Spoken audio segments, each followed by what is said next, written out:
오늘은 이제 교회로 드디어 첫 번째 시간입니다. 그리고 24번째 강의고 오늘의 주제는 교회란 무엇인가에 대한 부분을 같이 나누도록 하겠습니다. 자, 이제 지난 시간 했던 우리 견인에 대해서 했었는데 우리 첫 번째 거, 두 번째 거 리뷰 한번 해보도록 하겠습니다. 첫 번째 시작. 견인은 하나님의 은혜의 역사가 지속되어 완성에 이르도록 성령께서 신자 속에서 끊임없이 행하시는 사역이다. 즉 하나님께서 구원받은 성도를 천국까지 반드시 끌고 가신다. 네, 그렇죠? 두 번째 거 시작.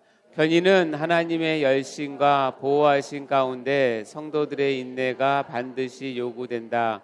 이는 거듭난 신자들에게 적용되는 것이지 배교하는 가짜 신자들에게는 상관없는 일이 된다. 자, 이와 같이 우리가 견인 그리고 하나님의 열심, 성도의 인내 그리고 그 가운데 우리 현실적으로 있는 배교를 어떻게 봐야 되는지를 저번 시간에 이제 배웠습니다. 자, 이것을 이제 구원론의 마지막 시간으로 하고 우리가 드디어 우리가 주제별로 성경을 보는 것을 이제 그 대표적인 것이 교리이고요. 우리가 우리 개혁 쪽에서는 교리를 7개 주제로 나눠서 봅니다. 첫 번째는 서론, 두 번째는 신론, 인간론, 기독론, 구원론, 다음에 교회론, 종말론 이렇게 되는데 우리가 듣지 이제 6번째 역에 다 왔습니다. 이제 거의 종점에 다 온 것 같은데 제가 처음부터 말씀드렸지만 교회론은 이 교리 중에서 가장 집약적이고 가장 중요한 파트이기도 합니다.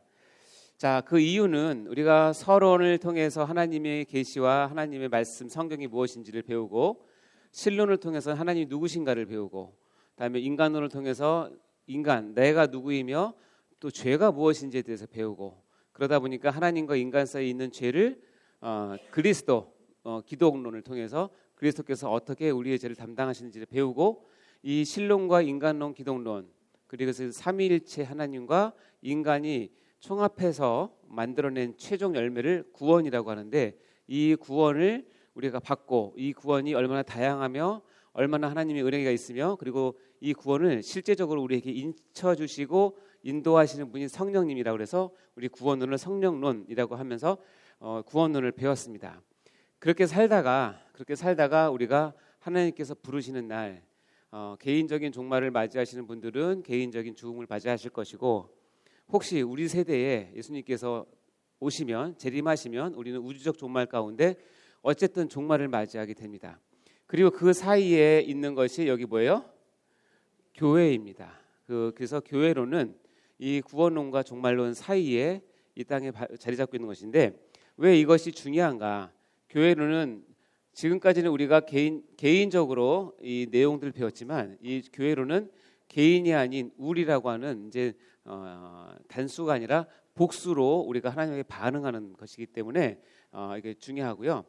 그리고 두 번째는 뭐냐면 이 교회론에서는 비로소 내가 이 땅에서 실제로 내가 해야 할 일을 정리하고 가르쳐주는 것이 교회론입니다. 그래서 우리가 말하는 신앙생활이라고 하는 것에 실제적인 적용과 실제적으로 펼쳐지는 장소가 바로 교회이기 때문에 우리가 바른 교회를 갖는 것은 대단히 중요하다고 생각합니다.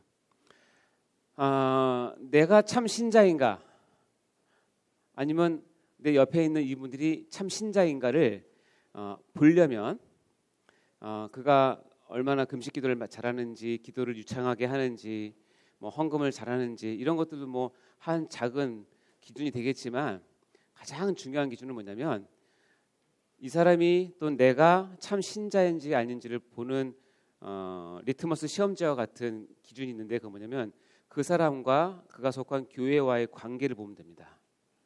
그 사람과 그가 속한 교회의 관계가 정말 가족 같고 하나님의 백성의 어떤 부름다운 그런 성실함과 진실함으로 교회를 섬기고 사랑하고 그 안에 속해 있으면 그 사람은 참 신자의 가능성이 매우 높고요. 아무리 뻑적지근한 신앙적인 스펙을 자랑해도 교회를 무시하고 교회에 대해서 어울리지 못하고 교회에서 따돌림 당하거나 아니면 교회에서 동떨어져서 하나님만 찾는 그런 시선을 갖고 있다면 제가 감히 말씀드리지만 진정한 참신자는 되기는 어렵습니다.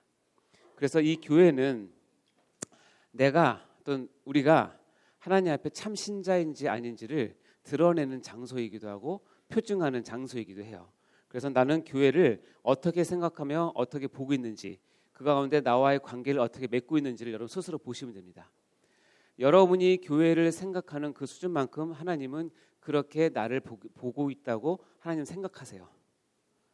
다시 얘기하면 여러분이 교회를 내가 하대해서 계속 대하면 하나님은 나에게 쟤는 나를 하대한다고 생각하세요. 여러분이 교회를 정말 다른 어떤 것보다 존중히 여기고 귀하게 여기면서 교회에 대해서 여러분의 마음을 닫으면 여러분이 비록 그렇게 잘 이렇게 돈이 없거나 그래서 잘 못 섬기더라도 하나님은 나를 굉장히 존중히 여긴다고 여기세요. 그래서 참 신자와 교회와의 관계는 불가불의 관계이고, 내가 참 신자인지는 내가 지금 교회를 어떻게 대하며 어떻게 생각하고 있고 어떻게 내가 그를 섬기고 있는지를 보면 됩니다. 아시겠죠? 똑같이 이 사역자가 참 하나님이 보내신 사역자인지 참 진짜 참다운 목사인지 전도사인지를 보려면 뭘 보면 아냐면 그가 얼마나 설교를 잘하는지, 신방을 잘하는지, 어떤 프로그램을 잘 짜는지, 이런 것들은 두 번째, 세 번째 문제고요. 그 사역자가 그가 속한 교회와 어떤 관계에 있는지 보면 가장 정확합니다. 그 사역자가 자기가 속한 교회를 정말 자기의 가정처럼, 그리고 자기의 정말로 삶의 가장 중요한 장소로 여기고 거기에서 자기 모든 전심으로 다 쏟아서 사역하는 사람은 정말 하나님께서 보내신 참 사역자이고요. 사역은 잘하지만 아까도 얘기했지만 교회를 우습게 알고 마치 교회를 내가 좌지우지할 것처럼 얘기를 하고 그렇게 교회를 함부로 대하는 사역자는 절대로 하나님께서 사용하신 사역자가 아닐 가능성이 많습니다. 그래서 이 교회는 참신자와 사역자의 관계를 드러내는 파라미터가 돼요. 여러분은 교회를, 특히 여러분이 지금 속해 있는 이 세회된 교회를 어떻게 생각하고 어떻게 바라보시고 어떻게 여러분 취급하고 계십니까? 여러분의 우선순위에서 세회된 교회가 어느 정도 있는 순인가요? 그것을 여러분이 늘 생각을 하셔야 됩니다. 왜냐하면 하나님은 교회를 통해서 여러분의 신앙을 측정하시고 받으시고 거기서 은혜를 베푸시기 때문에 그렇습니다. 그래서 교회에 없는 신자는 있을 수가 없어요. 전에 목사님께서 그 설교 중에 말씀하셨듯이 칼빈은 교회는 신자의 어머니다라고 그랬어요. 여기에 태어나신 분이서 어머니 없이 이 땅에 오신 분 계십니까? 혹시 안드로메다에서 우주선 타고 오신 분 안 계시죠? 우리는 모두 다 한 사람도 예외 없이 어머니의 뱃속에 있다 나온 사람들이에요. 그러니까 내가 지금 신자로서 이 자리에 있다는 것은 나를 낳아주고 길러주고 양육해준 뭐가 있다? 영적인 어머니 교회가 있다는 사실을 아셔야 돼요. 여러분이 컸다고, 여러분이 두 발로 다닌다고, 여러분이 돈 좀 번다고 어머니를 무시하고 어머니를 박대하고 어머니를 괴롭게 하면 그것만큼 천하의 불효자식이 없겠죠. 그것은 뭐 세상에서 봐도 그런 사람은 아니잖아요. 쓰레기잖아요. 여러분이 교회를 그렇게 생각하시면 여러분을 낳아준 어머니라고 생각하시면 됩니다. 자, 그래서 이 교회로는 중요하다. 그러니까 제가 그냥 교리 강사로서 지금 계속 하고 있지만 늘 강조하는 것은 뭐냐면 이 7가지 체계가 다 중요해요. 어느 하나 안 중요한 게 없죠. 그러나 제가 늘 강조하는 것은 뭐냐면 이 교회론을 바로 하기 위해서 앞에 이 내용들을 배웠다라고 생각하시면 딱 맞습니다. 아시겠죠? 앞에 거는 잘 배웠는데 교회가 엉망이다. 그러면 이거는 여러분 이 배운 효과가 그리고 그것이 없는 거예요. 자, 그러면 교회라는 말 뜻은 여러분 다 아실 겁니다. 에클레시아라고 헬라어인데요. 에클레시아 말 뜻은 이제 부름받아 나온 또는 택함 받은 등의 뜻인데요. 밑에 한번 요 정의를 한번 읽어볼까요? 시작. 즉 교회는 하나님께서 특별히 부르셔서 이전과는 달리 구별된 삶을 살기로 작정한 사람들이 모인 모임이며 하나님의 약속에 근거를 둔 네, 요 정의에서 중요한 단어가 뭘까요? 모임? 공동체? 어떻게 하셨어요? 교회는 다 제끼고요. 제가 여러분 강조하고 싶은 내용은 교회는 모임이다. 교회는 공동체다. 그래서 교회는 단수가 아니라 반드시 뭐다? 복수다. 교회는 눈에 보이는 건물이 아니라 우리 모임이다. 이거 사실을 아셔야 된다는 거예요. 그래서 교회는 하나님께서 딱 구별해서 톡 뽑아서 끄집어낸 사람들이 모인 뭐다? 모임이고, 근데 하나님의 약속의 근거를 들어서 구원받은 사람들이 모인 뭐다? 공동체다. 내가 교회 다닌다고 하면서 나 혼자 독불장군처럼 다니는 것은 교회의 정의에 맞지 않아요. 그러니까는 다른 사람과 관계없이 오직 하나님만 관계해서 내가 아주 하나님만 상대하고 모임에 안 나가고 이런 것들은 올바른 교회의 활동이 아니에요. 교회의 정신이 아니고 교회의 정의에 맞지가 않아요. 자, 이거 기억하셔야 됩니다. 모임이고 뭐다? 공동체다. 네. 자, 신앙의 4대 원리를 제가 중간중간에 몇 번 말씀드렸고 또 새벽 기도에 또 한 번 말씀드리는데요. 우리가 신앙의 예전에는 제가 3대 원리를 말씀드렸는데 이제는 하나 더 추가해서 4대 원리를 말씀드렸는데, 자, 1번 뭐죠? 1번, 2번, 3번, 4번. 네, 이것은 우리 신앙을 지탱하는 4개의 기능과도 같은 거예요. 즉 하나님을 중심으로 신앙생활을 해야 되는 것이고, 다음에 성경 말씀을 중심으로, 다음에 여기 세 번째 교회를 중심으로, 마지막으로 어떻게 해요? 담임 목사를 중심으로 신앙생활을 하는 것이 신앙의 4대 원리입니다. 그래서 혹시 제가 새벽 설교 때 했던 거 기억나시나 모르겠는데 GBCP라고 기억나십니까? 혹시 들어본 적 있으십니까? 예, 제가 물어보겠습니다. 여러분 하나님 중심으로 삶을 살고 있습니까? 네, G. 여러분 성경 중심으로 삶을 살고 있습니까? 네. 여러분 교회 중심으로 삶을 살고 있습니까? 담임 목사 중심으로 삶을 살고 있습니까? 그래서 이 앞자를 떼서 GBCP라고 MBTI 성격을 테스트하는 여러 가지 16가지가 있는데, 그거는 이제 우리의 성격, 인간적인 성격을 얘기하는 것이고, 신앙인이라면, 하나님을 아는 백성이라면 딱 한 가지 성격밖에 없어요. 딱 신앙 성격의 유일한 성격이 뭐냐면 GBCP여야 해요. GBCP 중에서 한 개라도 어긋나면 온전한 신앙이라고 볼 수가 없어요. 여러분 이 4개 중에서 뭐가 가장 힘드십니까?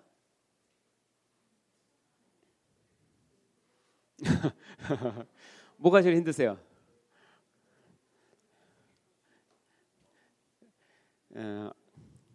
그 친구가 이걸 보지 않을 거니까 얘기해야겠구나. 제가 아침마다 말씀을 보내는 그 중에 제가 청년 때 같이 저랑 신앙생활했던 우리 기수 모임에 제가 그 말씀을 올리고 요걸 MBTI 신앙에 속지 맙시다라는 걸 올렸거든요.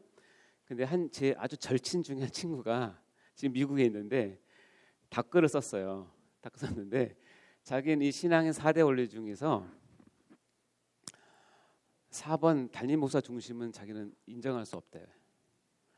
왜? 그랬더니 너무나 많은 상처를 받은 거예요. 네. 그래서 그랬어요. 그래, 너 정말 안타까운데 그래도 네 신앙이 서기 위해서는 담임 목사님을 중심으로 신앙생활 해야 네가 선다. 네가 그것을 하지 않으면 담임 목사 중심이 되지 않으면 나타나는 가장 특징이 뭔지 아세요? 교회에 대해서 비판적이 돼요. 위에서 보게 돼요. 왜냐하면 권위가 없기 때문에. 하나님의 권위는 눈에 보이지 않으니까 인정할 수 있지만 눈에 보이는 담임 목사님의 권위를 인정하지 않기 때문에 그것을 벗어나지 못하는 거예요. 너무 안타까운 마음이 들었는데, 그래서 그 친구는 솔직하게 얘기하더라고요. 자기는 GBCP 중에서 P는 어렵다. 그래서 기도할 수밖에 없죠. 여러분은 이 4개 중에서 어떤 게 가장 힘드신지 잘 모르겠어요. 있으시다면 어쨌든 이 4개는 반드시 여러분 반드시 붙잡고 계셔야 돼요. 아시겠죠? 자, 금방 말씀드린 것처럼 교회에 대한 바른 이해가 왜 중요한가? 교회에 대한 바른 이해는 직접적으로 나의 바른 신앙생활과 연결돼요. 이건 피할 수가 없어요. 금방 말씀드린 것처럼 교회에 대한 바른 이해, 바른 신앙, 바른 고백은 나의 바른 신앙생활과 불가분의 관계예요. 뛸래야 뛸 수가 없어요. 그렇기 때문에 여러분 교회를 잘 아는 것은 내가 바른 생활을 하기 위한 첫 단계이자 가장 중요한 지침과 같고 내비게이션과 더 같은 거예요. 아셨죠? 내비게이션 잘 쓰시죠? 이것처럼 이것을 불가분의 관계라는 것을 반드시 이해하셔야 됩니다. 많은 사람들이 지금 있는 교회의 모습, 형태를 보면서 지금 교회의 위기 시대라고 많은 사람들이 이야기를 합니다. 여러분 동감하십니까? 네. 교회의 위기라고 하는 이야기는 2000년부터 지금까지 계속 있었던 얘기입니다. 재밌죠? 시대가 악해서 더 심해진 게 아니라 원래 인간이 악해요. 제가 확인한 바는 아니지만 하여튼 이집트에서 기원전 몇 세기 전에 그 동굴에서 그 글씨가 나오는데 해석하면 뭔지 아세요? 요즘 젊은 애들 싸가지 없다. 이 세상이 어떻게 되려고 이제 망조다. 이게 그 동굴 벽화의 글이에요. 이거 우리 얘기 아니에요? 여러분 시간이 지나서 인간이 더 악해진 게 아니라 인간은 원래 악해요. 그러니까 교회는 항상 위기예요. 잘 돼도 위기, 못 돼도 위기, 항상 위기입니다. 그러나 그래도 교회를 걱정하시는 분들이 지적하는 대목 가운데 우리가 좀 눈여겨봐야 될 대목들이 있어요. 왜냐하면 그것을 알아야 그래도 이 교회의 위기 시대를 극복하고 여러분이 교회의 위기 시대를 부응하는데 거기서 협조하면 안 되잖아요. 그러니까는 이 교회 위기 시대를 진단하는 세 가지가 있는데 첫 번째는 교회론이 부족이다. 즉 교회에 대한 참 지식을 교회에서 가르치지 않는다. 이게 첫 번째 교회 위기의 첫 번째 원인이고, 두 번째는 뭐냐면 교회는 있는데 교회가 없는 시대다. 다른 말로 하면 쉽게 말하면 그거예요. 교회다운 교회가 없다. 이거는 이 신앙생활 같이 하는 우리들뿐만 아니라 우리 밖에 있는 사람들도 지적하는 내용이죠. 교회다운 교회는 없다. 자, 세 번째는 뭐냐면 교회는 있는데 또 교회에 대해서 큰 우애를 가지고 있는 것이 있다. 이 세 가지를 우리가 이제 교회론의 서론에서 잠깐 볼 텐데요. 처음에 교회론의 부재라고 하는 것은 다시 얘기하면 외부에서 바라본 교회 위기 시대의 가장 첫 번째는 뭐냐면 교회에 대한 개념이 우리가 없다고 진단을 하는 거예요. 지금 뭐냐면 많은 교회 다니는 사람들이 교회가 무엇인지 모른다. 동의하십니까? 이제 우리가 교회론을 쭉 한 8시간인가 쭉 갈 텐데 배우면 배울수록 내가 그동안 교회를 많이 오해했었구나, 잘못 알았었구나 것을 알게 될 겁니다. 교회가 무엇인지 모르고 다니는 사람들이 많다. 그리고 그들이 보기에는 어떻게 얘기했냐면 포기하고 들어오는 것이 아니라 얻으려고 들어온다. 이 얘기는 뭐냐면 초창기 교회가 이 땅에 섰을 때는 교회의 멤버십을 갖는 것은 굉장히 엄격하고 중요했고, 그래서 그 사람이 모든 것을 걸고 교회의 멤버십이 됐어요. 쉽게 얘기해서 로마 시대는 교회를 대놓고 박해를 했기 때문에 교회를 찾아서 그 사람들을 체포를 하면 군인들은, 로마 병정들은 상급을 받든지 승진을 합니다. 그러니까 어떻게 해요? 눈에 불을 켜고 교회를 찾아내겠죠. 지하에 있는 교회들을. 그러니까 온갖 수술을 다 써서 합니다. 그 중에서 가장 잘 먹히는 게 뭐냐면 거짓 회심한 신자를 교회에 침투시켜서 거기서 한 3년 동안 세례 교육을 받게 하고, 세례를 받고 나면 이제 공식적으로 예배에 참석할 수 있게 허락하거든요. 그러면 카타콤에 들어가는, 요즘 말로 하면 비밀번호를 다 알려줘요. 들어가서 이 표시가 있으면 이건 가짜니까 이렇게 가야 되고 이건 진짜니까 이렇게 가야 되고 이렇게 쫙 알려줘요. 그래서 도착하는 곳이 그들이 모인 지하의 큰 예배 처소예요. 거의 알 때까지 첩자를 심어둡니다. 그리고 그거 안 다음에 그 첩자가 로마 군사를 데리고 들어갑니다. 그러면 그 카타콤에 있는 지하교회는 한순간에 다 붕괴가 됩니다. 그러면 그 첩자나 로마 병정들은 승진을 할 것이고 상을 받을 것이고, 그 교회에 있던 사람들은 전부 다 사자밥이 되든지 화형을 되든지 박해를 받습니다.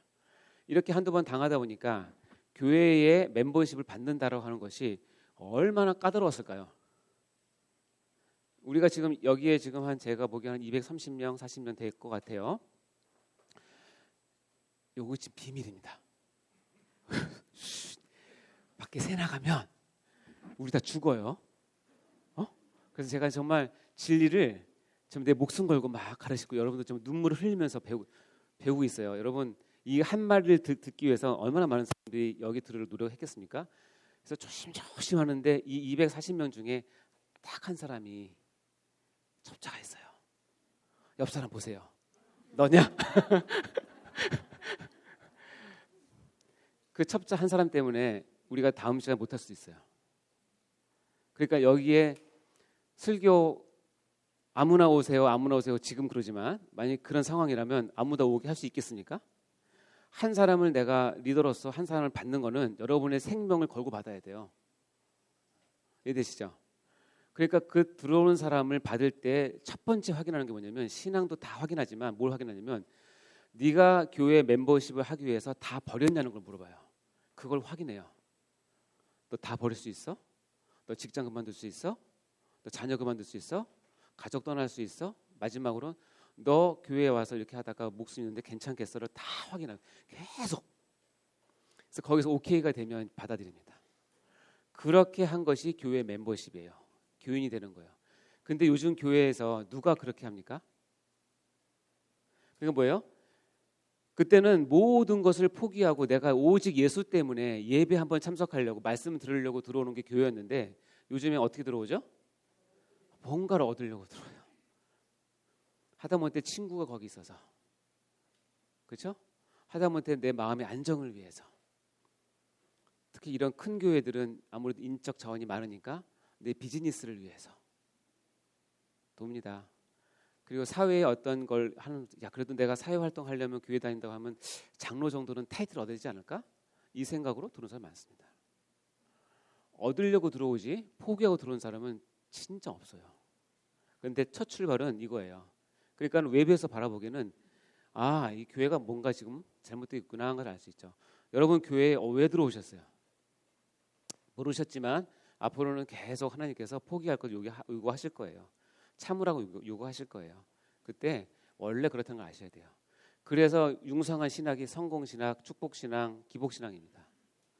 이것이 잘 먹히는 이유는 뭔지 아세요?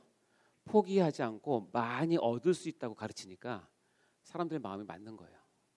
물론 이게 없다는 건 아닙니다. 왜 이걸 부인합니까? 하나님께 주시면 받아야죠. 그렇죠? 그러나 이것만 가지고 들어오면 내가 포기할 때가 되면 어떻게 돼요? 반드시 교회를 떠납니다. 만약에 경기권에서 교회가 세대께 하나밖에 없다. 그럼 떠나는 게 쉽지 않죠? 근데 세대께 떠나도 요 밑으로 내려가면 교회 또 있어요. 저희 가면 또 있어요. 그러니까 아무런 마음 없이 그냥 갑니다. 이거는 교회를 굉장히 우습게 하는 거예요. 물론 자기 자유의지일 수 있지만 한 교회를 떠나고 나가는 것이 내 마음대로 할 수 있다고 생각하는 것 자체가 하나님 내가 믿어도 되고 안 믿어도 되는 거 거의 진배 없는 이야기이기 때문에 굉장히 이것은 엄중한 이야기거든요. 자, 이것들이 외부에서 바라본 교회의 위기가 찾아온 원인입니다. 여러분도 이거 일조했는지 모르겠습니다. 이제 버리셔야 됩니다. 자, 그러면 두 번째, 교회는 있는데 교회가 없는 시대. 다시 얘기하면 교회다운 교회가 없고요. 교회가 있는데 안에다 들여다보면 뭔가가 많이 부패하고 썩어 있고 뭔가 많이 어설프고 뭔가 많이 뻑뻑하고 뭐 그런 거예요. 그런 것을 누가 보냐면 교회 내부에서 학자들이 보니까 이런 문제들 때문에 교회 위기 시대가 찾아온다라고 얘기합니다. 자, 1번부터 5번까지 읽어볼까요? 시작. 1번 시작. 2번 3번 4번 5번 밑에 뭐죠? 예, 여기 보면 공통된 단어는 지나친, 강조. 그러니까 하나님께서 정해진 범위 벗어나서 이런 것들을 통해서 순수성이 나쁘다는 얘기도 아니고 교리가 나쁘다는 얘기도 아니고 조직이 나쁘다는 얘기도 아니에요. 현실 축복이 틀렸다는 얘기도 아니고 목회자가 나쁘다는 얘기는 아닌데 이것에 지나치게 의존해서 가면 교회 위기가 온다는 뜻입니다. 자, 순수성의 지나친 강조. 교회는 순수해야 합니다. 거룩해야 됩니다. 그러나 교회는 도덕을 잘하기 위해서 세워진 기관이 아닙니다. 도덕 그 이상의 것을 하나님께서 요구하시지 도덕 수준에 맞춰서 하는 것을 말씀하지 않으세요. 교회에 와서 유독 시시비비를 꼭 가리고 싶어하는 사람이 있어요. 그 마음까지 뭐가 있는지 아세요? 교회는 이래야지라는 생각이 있어요. 뭐냐면 교회는 정의로워야 돼. 교회는 올바라야 돼. 교회는 반드시 틀린 말은 아니지만 거기에 초점을 맞추면 그 이상을 뛰어넘는 하나님의 역사와 사랑과 하나님께서 일하시는 것들이 엄청 방해가 돼요. 그것은 순수성이 잘못됐다는 게 아니라 순수 지나치게 강조하면 그렇게 된다는 겁니다. 그 순수 지나치게 강조하면 아주 이기적인 교회가 됩니다. 즉 개교회주의에서 내 교회만 생각을 하게 되는 거죠. 그리고 신앙이 개인 신앙 위주로 가게 되고 이원론적인 삶, 뭐냐면 교회에서는 거룩하게 교회 밖을 나가면 세상과 똑같이, 교회에서는 뭔가 하나님 말씀을 지키는 것 같은데 교회 밖에 나가면 전혀 세상과 똑같이 사는 이원론적인 삶을 아주 잘합니다. 왜냐하면 교회에서만 순수성을 지키면 되거든요. 그리고 그러다 보니까 세상에 대해서 냉소적입니다. 그 세상에서 어떤 일을 하면 다 전 마귀의 짓이야, 세상적인 거야 이렇게 생각하면서 별로 관심이 없고 냉소적입니다. 그러다 보니까 중세 시대에는 이걸 다 떠나서 어디예요? 수도원에 가서 그냥 다 끊고 나는 하나님만, 얼핏 보면 굉장히 신앙이 좋은 것 같지만 하나님 원하시는 신앙은 아니세요. 수도원적인 삶을 추구해야죠. 여러분 순수성을 강조하는 것도 중요하고 여러분 가져야 되지만 때로는 하나님이 전에 얘기했지만 선지자인데 너희 순수성도 나에게 바쳐라고 하면 여러분 바쳐야 되는 거예요. 동감 안 하시네요. 그게 하나님과의 관계예요. 자, 순수 지나치게 강조하면 교회가 위기가 온다. 그다음에 교리. 여러분 교리 너무 중요하죠. 교리 배우니까 뭔 색다르지 않습니까? 이제 교리에 대한 그런 그 마음이 좀 바뀌지 않았습니까? 근데 교리도 뭐예요? 지나치게 강조하면 위험해요. 현대판 바리새인 만들 수 있고 율법주의 또는 형식주의가 될 수 있어요. 그리고 죄와 사람을 같이 정죄합니다. 한 사람이 잘못하면 교리적인 판단으로 해서 그걸 싸잡아서 이제 정죄를 하게 되죠. 그래서 이런 마태복음 7장에 보면 이런 말씀 읽어볼까요? 시작.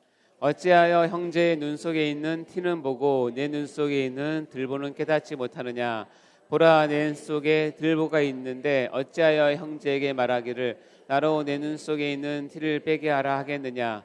외식하는 자여, 먼저 내 눈 속에 들보를 빼어라. 그 외에야 밝히 보고 형제의 눈 속에서 티를 빼어라. 내 눈에는 이만한 들보가 있고 상대방에는 아주 조그만 티가 있는데 그 티를 보고 뭐라고 하는 거예요. 그래서 뭐 묻은 개를 아시죠? 네.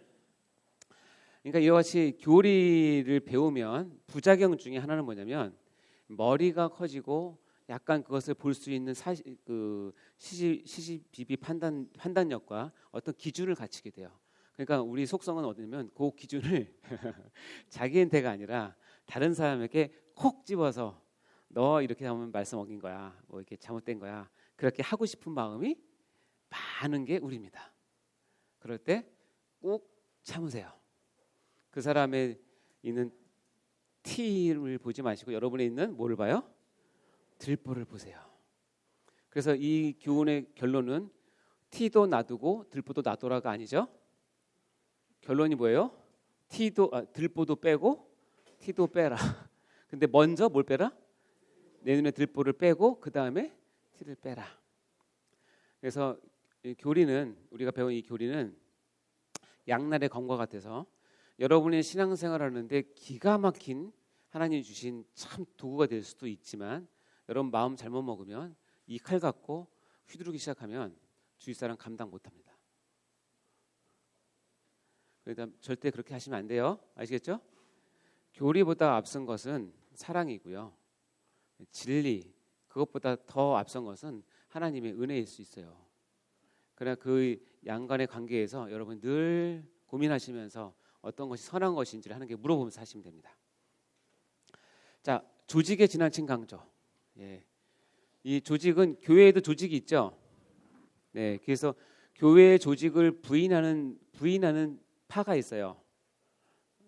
퀘이커파라고 그래가지고 교회의 일체 조직을 다 부인해요. 그래서 목사, 장로, 안수, 권사 다 그냥 우리는 형제 자매 다 이렇게 얘기합니다. 나중에 배우겠지만 그래서 교회 모임 예배 드릴 때도 설교자가 따로 없어요. 그냥 모여서 나 손잡고 기도하다가 몸 흔드는 사람이 설교하는 거예요. 그래서 퀘이커예요. 내가 성령께 받았다 이거예요. 받았다. 근데 굉장히 사랑이 많을 것 같죠. 얼핏 보면 사랑이 많아요. 거기 가면 진짜 막 잘 챙겨줘요. 근데 여러분 아세요? 인간은 동물이기 때문에 반드시 뭐가 있어? 위계 질서가 있게 돼요. 그 중에도. 그래서 눈에 보이는 그 질서보다 눈에 안 보이는 그 갈등이 더 힘들어요. 그러니까 그런 것을 가지고 우리가 할 수 없어요. 그러니까 근데 뭐예요? 조직은 하나님께서 교회를 세우는데 여러분 이제 나중에 보겠지만 적당하고 적합한 조직을 세우라고 명령하셨어요. 그러나 이게 여기는 뭐예요? 지나친 강조예요. 그래서 특권 의식이 있어요. 내가 교회 몇 년째인데, 내가 창립 멤버인데, 내가 여기서 뭐 교회 옮길 때 얼마를 했는데 이런 게 탁 들어오기 시작하면 그 특권 의식을 건드리잖아요. 대노합니다. 대노. 그건 왜냐하면 나의 자존심이기 때문에 그래요. 상하관계 이런 굉장히 그리고 눈에 보이는 결과물 위주로 하고 평신도 및 지도자가 할 일이 없게 돼요. 왜냐하면 조직에 따라 돌아가기 때문에. 그래서 이런 사람이 있습니다. 교회에 왔더니 조폭보다 더 센 조직이 있더라고요. 조폭은 을이라도 있지. 여기는 말 한번 잘못하면 막 박살나는 분위기고. 예, 조직을 지나치게 강조하면 안 됩니다. 여러분 웃는 거 보니까 많이 공감하시는 것 같아요. 현실 축복의 지나친 강조. 현실 축복은 나쁘다는 것이 아니라 이 땅의 시민권만 강조하고 하늘의 시민권을 축소를 하고 물질 축복은 너무나 받지만 하늘의 상급에 대해서 별로 관심이 없고 왜냐하면 눈에 보이는 걸 쫓아가는 거니까요. 그리고 안락은 좋아하지만 하나님 주시는 안식엔 별로 관심이 없는. 그래서 현실 축복을 지나치게 강조하면 그것도 교회의 위기입니다. 목회자의 지나친 강조는 뭐냐면 교회의 모든 행정과 모든 사역과 모든 일들을 목회자가 중심으로 하는 거예요. 목회자는 왜 세웠냐 하나님께서 교회의 몸된 여러분을 세워서 가르쳐서 훈련시켜서 하나님의 일을 하라고 하는 조교로 세운 거지. 아시겠어요? 조교로 세운 거지 목회자가 다 맡아서 하고 여러분 뒤에서 박수치라고 세운 게 아니에요.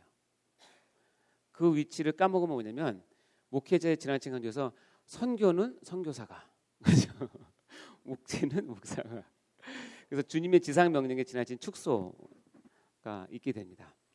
그래서 저는 우리 세대교회 와서 감사했던 건 뭐냐면 주님의 지상 명령에 대해서 성도들이 많이 깨어 있다는 것이 너무나 감사했습니다. 특별히 담임 목사님의 생명나무 신앙 이런 것들이 정말 여러분 곳곳에 잘 스며들어 있어서 선악과 따지 않고 생명나무 신앙 붙잡고 하나님의 사명을 끊임없이 강조하는 제가 이제 여기 온 지 한 5년 6년 되니까 이제 알겠더라고요. 1년 스케줄을 알겠더라고요. 아 이렇게 돌아가는구나. 그러니까 계속 몰아칩니다. 네, 그렇게 그냥 사셔야 됩니다. 아시겠죠? 근데 이제 중요한 건 뭐냐면 이건 목회자만 하는 거야라고 생각하시면 안 된다는 거예요. 실은 많은 부분 목회자를 통해서 여러분 훈련받아서 해야 될 부분들을 여러분이 훈련하지 않고 소명이 없고 훈련이 없으니까 다 목회자에게 시키고 나는 아주 편한 것만 합니다. 조금 돈 좀 대고 조금 기도해드리고 나머지는 알아서 이렇게 하면 안 되고요. 여러분이 손과 발과 삶 전체를 띄어서 가야 됩니다. 그것이 빠지면 교회가 뭐가 된다? 위기가 올 수 있다. 자, 이런 내용들이 교회를 바라보는 신학자들과 교회학 박사들이 보는 내용들이에요. 근데 뭐 여러분 다 공감도 하실 거고 여러분도 또 이런 부분에 있어서 조심하셔야 됩니다. 자, 그리고 이제 크게 교회가 망가지는 이유 중에서 교회에 대한 큰 오해가 두 가지가 있는데요. 뭔지 아십니까? 첫 번째는 뭐냐면 교회는 건물이 아닌데 자꾸 교회를 건물로 생각하는 이 오해와 두 번째는 뭐냐면 교회 자체가 하나님의 목적인 걸로 착각하는 오해가 있어요. 그래서 교회는 건물이 아닙니다. 그리고 교회 자체가 목적이 아닙니다. 오늘 시간과 다음 시간에 거쳐서 오늘은 교회는 이 건물이 아니다라는 내용으로 여러분께 하실 거고 다음 시간에는 이 교회 자체가 목적이 아니다라는 내용으로 교회의 본질에 대해서 이야기할 예정입니다. 자, 첫 번째, 우리 교회는 건물이 아닙니다. 그래서 이 토픽을 갖고 나누는 것이 뭐냐면 성전과 교회와의 관계를 배우는 내용입니다. 결론적으로 얘기하면 지금부터 드리는 말씀은 성경 전체를 꿰뚫는 아주 핵심적인 흐름이에요. 그러니까 여러분이 꼭 이거를 아시고 교회가 얼마나 하나님 보시기에 중요한지를 여러분이 깨달으시면 돼요. 이야기 형식이니까 그냥 재밌게 할 테니까요. 편하게 보시면 됩니다. 자, 창세기 12장에 보면 하나님께서 한 사람을 부르십니다. 그 사람이 누구예요? 아브라함을 부르십니다. 본토 친척 아비 집을 떠나라고 얘기를 하고 아브라함이 아주 믿음으로 순종해서 떠나고 아브라함은 누굴 낳죠? 이삭을 낳습니다. 이 계보, 즉 이 구원의 계보가 이어지고 이삭은 누굴 낳죠? 야곱을 낳고 야곱은 누굴 낳죠? 12아들을 낳고 12아들 중에서 누가 애굽에 먼저 가죠? 요셉이 먼저 가서 하나님께서 다 준비하시고 이 가문 가운데 70인의 가족이 어디로 들어가죠? 애굽에 들어갑니다. 애굽에 들어가서 창세기 마지막 50장이 끝나고 출애굽기 1장을 딱 펴면 여러분 성경책은 한 페이지 한 장 넘기면 되지만 이 기간에는 요 기간에는 약 400년이 흘러갑니다. 그래서 이 70인이 들어갔던 가족이 출애굽 당시에는 남자, 즉 칼 들고 창 들고 싸울 수 있는 남자만 장정만 어떻게 되죠? 60만. 그리고 아이들, 노부모, 여자들까지 합치면 뭐 학자만 다르지만 200만, 250만, 많게는 300만. 이 정도 되면 이제 민족이라고 할 수 있겠죠. 하여튼 열심히 일했는데 일하면서도 열심히 우리 생선을 많이 하신 것 같아요. 하여튼 엄청나게 많이 풀었어요. 하여튼 그래서 이제 출애굽을 하나님께서 하시는데 뭘 기억하시냐면 아브라함을 부르셨을 때 하나님께 약속하신 그 약속을 기억해서 출애굽을 시키십니다. 출애굽을 시켜서 어디로 데리고 들어가냐면 가나안 땅으로 가야 되는데 광야에서 어쨌든 40년 동안 돕니다. 물론 결정적인 거는 가데스 반야에서 열두 정탐꾼 사건 때문에 하나님께서 이제 징벌 차원에서 이제 40년을 여기서 이제 있게 되는데 광야 출애굽해서 신의 광야로 나갔을 때 하나님께서 첫 번째 한 일이 뭔지 아세요, 여러분? 첫 번째 한 일은 뭐냐면 율법을 주십니다. 율법을 주면서 아브라함을 통해서 하나님 가지고 있던 계획을 이제 민족을 이루었으니 이제 개인으로 얘기하지 않고 법을 줍니다. 율법을 주고 그러면 거기서 뭘 맺냐면 언약을 맺습니다. 그 언약을 맺으면서 이스라엘 민족은 이제 나와 특별히 관계된 민족임을 선포를 해요. 이해되시죠? 그게 첫 번째 일이에요. 율법을 주면서 언약을 맺고 너는 내 말을 들어야 하고 나는 너를 보호할 의무를 가진 하나님이다. 나는 내 하나님이 되고 너는 내 백성이 되는 것이 언약의 중대 내용이에요. 이 언약을 마친 후에 두 번째 했던 일이 뭔지 아세요? 여기 나오잖아요. 성막을 만들게 합니다. 왜일까요? 예배드리기 위해서. 물론 그럴 수도 있지만 하나님은 언약을 이스라엘 백성이 주시면서 하나님은 언약을 새끼손가락 거는 약속 정도로 생각하는 게 아닙니다. 우리가 뭐 부동산 계약할 때 계약서 쓰는 정도가 아니라 하나님은 언약을 어떻게 보냐면 나 지금 이스라엘과 결혼했다고 생각하는 거예요. 하나님과 이스라엘 백성이 결혼 관계를 맺는 것이 언약을 맺는 거예요. 이해되세요? 자, 그러면 여러분 결혼을 해서 같이 살기로 하면 꼭 필요한 게 뭐죠? 집이 필요하죠. 에어컨도 사고 세탁기도 사고 냉장고도 사고 소파도 사고 침대도 다 샀는데 집이 없으면 아무 소용이 없잖아요. 그러니까 내가 너와 결혼했으니 우리 따로 살 집을 만드는 것이 우리의 다 동감하는 거죠. 하나님도 그 광야에서 이스라엘 민족과 언약을 맺어서 난 너와 이제 결혼했어. 그러니까 어떻게 같이 살자. 그래서 만든 게 뭐예요? 성막을 만들게 하는 거예요. 그게 성막이에요. 하나님의 마음은 이스라엘 백성과 이제는 뭐예요? 같이 살고 싶으신 거예요. 같이. 왜? 언약을 맺었으니까. 다른 말로 결혼했으니까. 그래서 성막을 만들게 합니다. 성막을 만들고 나서 마지막 성막을 봉헌할 때 이런 일이 있었습니다. 출애굽기 40장 시작. 그는 또 성막과 제단 주위 뜰에 포장을 치고 뜰문에 휘장을 다니라. 모세가 이같이 역사를 마치니 구름이 회막에 덮이고 여호와의 영광이 성막에 충만하매 모세가 회막에 들어갈 수 없었으니 이는 구름이 회막 위에 덮이고 여호와의 영광이 성막에 충만하며. 성막은 이스라엘 가운데 존재하는데 성막 또는 성전의 가장 중요한 핵심 뭐냐면 이것이 섰을 때는 여호와의 영광이 즉 하나님께서 이 가운데 영광으로 임재를 하시는 거예요. 실제로 내려오시는 거예요. 하나님이신 예수님이 우리를 위해서 이 땅에 인카네이션, 성육신하는 것도 놀라운 일이지만 전 우주를 창조하신 분이 우주 가운데 티끌마도 못한 지구 가운데도 아주 조그만 그 이스라엘 그쪽 사막 한가운데 하나님의 영광이 어디에 들어왔다고? 성막에 들어와요. 그러니까 성막은 작지만 이가 갖고 있는 의미는 엄청난 거예요. 예? 하나님의 영광이 성막에 충만해서 어느 정도 충만하냐면 여기 보여요? 모세가 회막에 들어갈 수 없을 정도로. 모세가 누구냐면 이거 전에 하나님의 율법을 받으려고 40일 동안 시내산 정상에서 하나님과 독대했던 사람이에요. 그러면서 십계명도 받잖아요. 그 모세조차도 하나님이 성막에 영광이 충만하니까 거기에 들어갈 수 없을 정도로 이 영광에 압도되는 거예요. 그게 성막입니다. 그리고 이 성막은 이제는 이스라엘 사람과 같이 이스라엘 민족과 같이 갑니다. 왜냐하면 결혼했으니까. 출애굽기 40장 시작. 구름이 성막 위에서 떠오를 때는 이스라엘 자손이 그 모든 백성들의 앞으로 나아갔고 구름이 떠오르지 않을 때에는 떠오르는 날까지 나아가지 아니하였으며 낮에는 여호와의 구름이 성막 위에 있고 밤에는 불이 그 가운데 있음을 이스라엘의 온 족속이 그 모든 행하는 길에서 그들의 눈으로 보았더라. 이제 성막이 세워져서 성막이 이제 여호와의 임재가 딱 들어오니까 뭐요? 낮에는 여호와의 뭐가? 구름이 성막 위에 딱 있고 밤에는 어떻게요? 불이 딱 있어요. 그러면서 뭘 보여줘요? 온 이스라엘이 그 행하는 행진길에서 그들의 뭘로 봤다? 눈으로 봤다는 거예요. 이건 정말 대단하지 않습니까?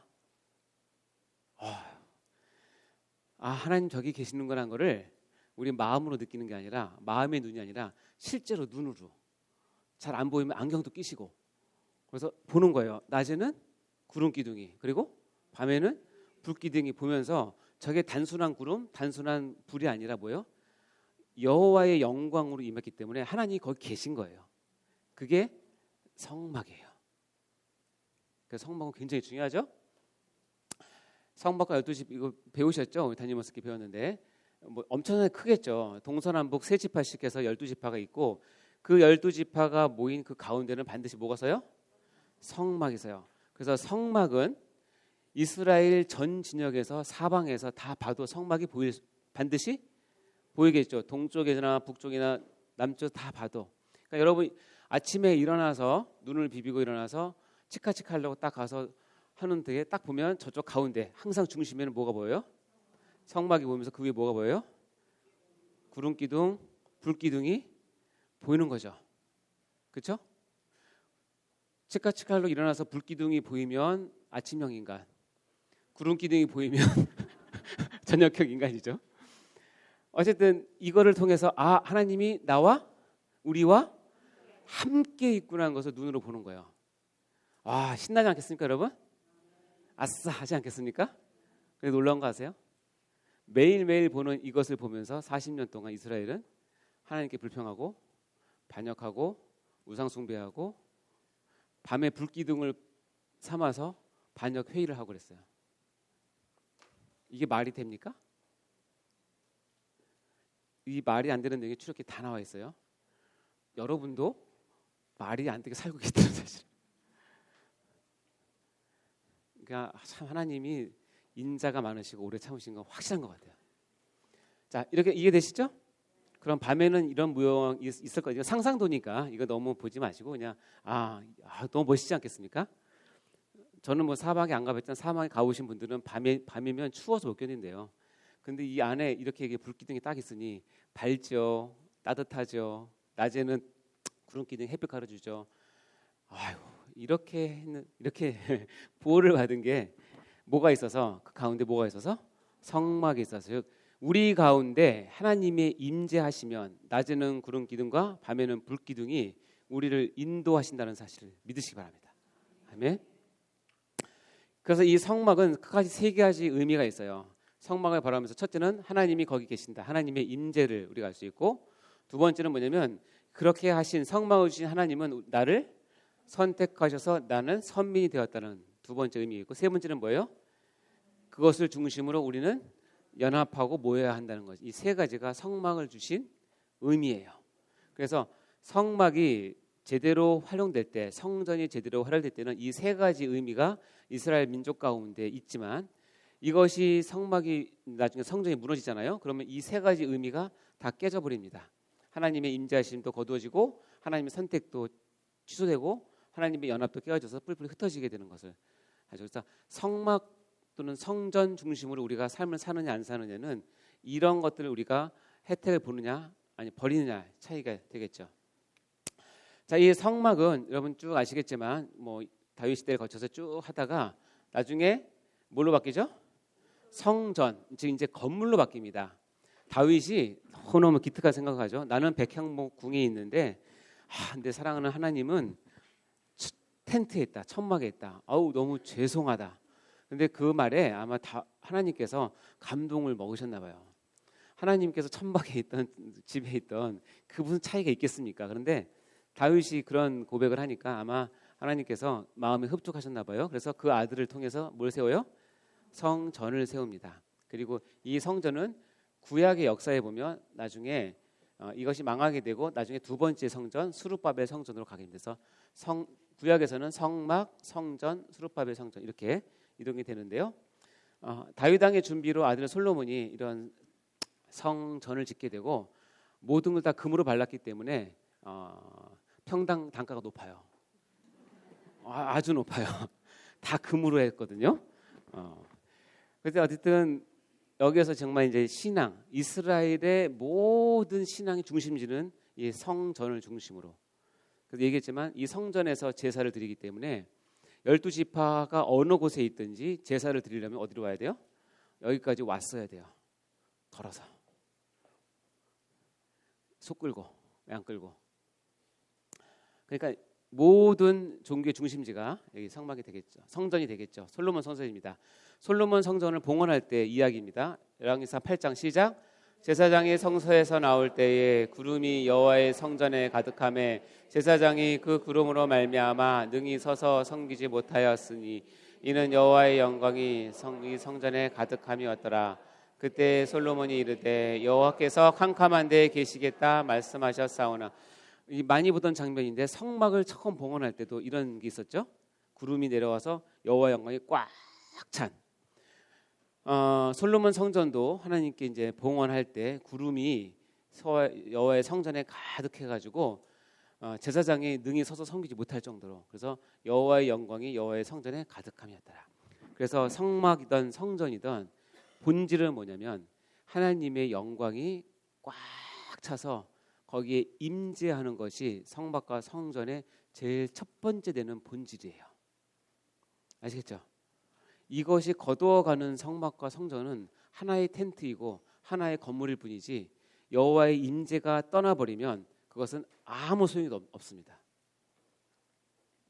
그래서 이 솔로몬 성전은 여러분 이제 이스라엘 역사를 보면 어떻게 돼요? 계속 반역을 하게 되고, 그래서 하나님께서 보다 못해서 어떻게 해요? 죄로 인해서 성전이 파괴가 되고 그 후에 70년 지나서 다시 세워진 것이 거의 100년 세워진 것이 스룹바벨 성전입니다. 솔로몬 솔로몬이 성전이 이제 BC 966에서 시작해서 959년에 완공을 했고, 이것은 이스라엘 역사 가운데 보면 죄로 인해서 남유다의 죄로 인해 성전이 BC 586년에 파괴가 되죠. 바벨론 느부갓네살 왕에 의해서 파괴가 됩니다. 그래서 이 파괴가 됐다는 것은 단순히 성전이 무너졌다는 뜻이 아니라 이 성전이 갖고 있는 의미 세 가지가 뭐죠? 하나님께서 임재하신다, 하나님께서 우리를 택하셨다, 그다음에 뭐요? 세 번째가 우리는 성전 중심으로 연합한다. 이 세 가지 의미가 상실되게 됩니다. 이것이 이제 성전 파괴죠. 여러분 성전 파괴는 여러분이 그냥 성전 파괴됐다고 생각하지만 이 당시 이스라엘 사람들의 종교적 개념에서는 있을 수가 없는 거예요. 내가 신앙하는 여호와 하나님이 거하시는 곳이 이방 군대에 의해서 무너져? 이건 하늘이 무너진 거랑 같은 말입니다. 다시 말하면 하나님이 죽은 거랑 같은 얘기예요. 왜냐하면 이 사람들은 이때만 해도 성전 신앙으로 생활했기 때문에 그래요. 근데 하나님께서 성전을 무너뜨려야 될 만큼 그들이 죄가 심각했고 성전을 무너뜨려야 이방인의 구원을 이루기 때문에 하나님께서 이 일을 허락하셨죠. 그럼 나중에 보도록 하겠습니다. 자, 솔로몬 성전이 죄로 인해서 파괴가 되어서 이제 바벨론에 의해서 이스라엘 민족이 다 흩어집니다. 아까 얘기했지만 하나님 백성의 연합이 다 깨어지고 다 흩어져서 뿔뿔이 흩어지게 되고 그러나 하나님께서 바사 페르시아를 세워서 고레스 왕 칙령을 통해서 그 뿔뿔이 흩어졌던 이스라엘 백성들을 하나님이 약속하신 7일에 70년이 지나서 다시 곳곳에서 다 부릅니다. 그래서 다시 그들이 예루살렘에 와서 공동체를 세우고 첫 번째 했던 일이 뭐예요? 제2성전 스룹바벨 성전을 세웁니다. 이것을 이스라엘 회복의 중심으로 삼는 거죠. 근데 이 스룹바벨 성전이 이 아마 솔로몬 성전은 뭐 6년인가 8년밖에 안 걸리는데 스룹바벨 성전은 거의 한 30년 걸려요. 일단 봅시다. 스룹바벨 성전이 처음 세워졌을 때에 에스라에 보면 읽어볼까요? 시작.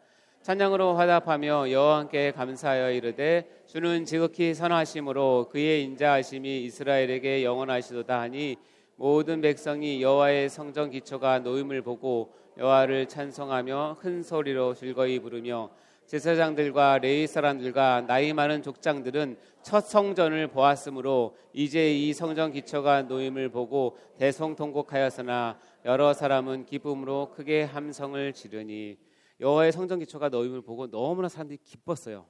왜냐하면 다시 뭐가? 하나님의 성전이 우리 가운데 왔다는 거예요. 하나님이 다시 임재한다는 거예요. 우리는 역시 이스라엘 백성이고 하나님이 택하셨다는 거예요. 우리는 이제 성전을 중심으로 모일 수 있다는 거예요. 너무 기뻤는데 나이 많은 족장들 최소한 70년 전에 솔로몬의 제1성전을 봤던 그 금으로 도배된 그 성전을 봤던 사람들이 보면 이 스룹바벨 성전은 정말 애기 같거든요. 너무 누추하거든요. 그러니까 어떻게 해요? 대성통곡을 하는 거예요. 우리 죄 때문에 하나님의 집이 저렇게 쫄딱 망했다고 생각해요. 이 말 아시겠어요? 대성통곡한 거?